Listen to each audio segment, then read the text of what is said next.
kita juga mestinya juga semuanya yang ada di sini sebagai pimpinan, sebagai penanggung jawab, kita yang berada di sini ini bertanggung jawab kepada 260 juta penduduk Indonesia. Tolong digarisbawahi. Dan perasaan itu tolong sama, kita sama. Ada sense of crisis yang sama. Hati-hati. OECD terakhir sehari 2 hari yang lalu menyampaikan bahwa growth, pertumbuhan ekonomi dunia terkontraksi 6 bisa sampai ke 7,6%. 6 sampai 7,6% minusnya. Bank Dunia menyampaikan bisa minus 5%. Perasaan ini harus sama. Kita harus ngerti ini. Jangan biasa-biasa saja. Jangan linier. Jangan menganggap ini normal. Bahaya sekali kita. Saya melihat masih banyak kita yang menganggap ini normal. Nah kalau saya lihat Bapak, Ibu, dan Saudara-saudara masih ada yang melihat ini sebagai sebuah masih normal, berbahaya sekali. Kerja masih biasa-biasa saja. Ini kerjanya memang harus ekstra luar biasa, extraordinary. Perasaan ini tolong sama. Kita harus sama perasaannya. Kalau ada yang berbeda satu saja sudah berbahaya. Jadi tindakan-tindakan kita, keputusan-keputusan kita, kebijakan-kebijakan kita. Suasana adalah harus suasana krisis. Jangan kebijakan yang biasa-biasa saja. Menganggap ini sebuah kenormalan. Apa-apaan ini. Mestinya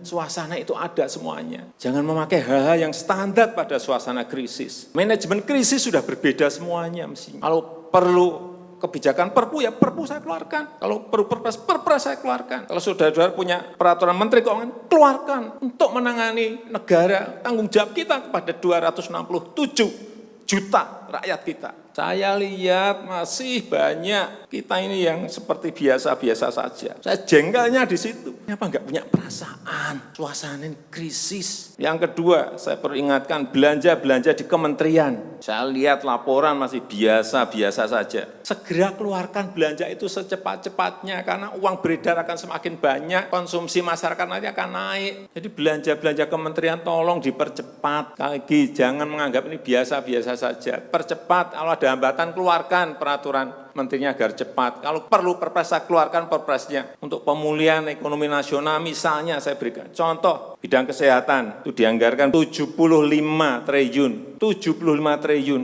Baru keluar 1,53% coba. Uang beredar di masyarakat kerem ke situ semua. Segera itu dikeluarkan dengan penggunaan-penggunaan yang tepat sasaran sehingga men-trigger ekonomi. Pembayaran tunjangan untuk dokter spesialis, untuk tenaga medis, segera keluarkan. Belanja-belanja untuk peralatan, segera keluarkan. Ini sudah disediakan 70-an triliun seperti itu. Bansos yang ditunggu masyarakat, segera keluarkan. Kalau ada masalah, lakukan tindakan-tindakan lapangan. Meskipun sudah lumayan, tapi baru lumayan. Ini extraordinary, harusnya 100%. Di bidang ekonomi juga sama. Segera stimulus ekonomi bisa masuk ke usaha kecil, usaha mikro.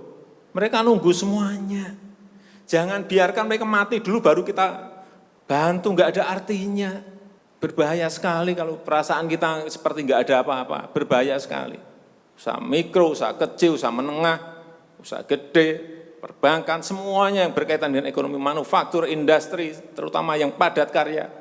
Beri prioritas pada mereka supaya nggak ada PHK. Jangan sudah PHK gede-gedean, duit rupiah pun belum masuk ke stimulus ekonomi kita. Hanya gara-gara urusan peraturan. Ini extraordinary. Saya harus ngomong apa adanya, nggak ada progres. Yang signifikan nggak ada. Kalau mau minta perpu lagi, saya buatin perpu. Kalau saudara belum cukup, asal untuk rakyat, asal untuk negara. Saya pertaruhkan reputasi politik saya. Sekali lagi tolong ini betul-betul dirasakan kita semuanya. Jangan sampai ada hal yang justru mengganggu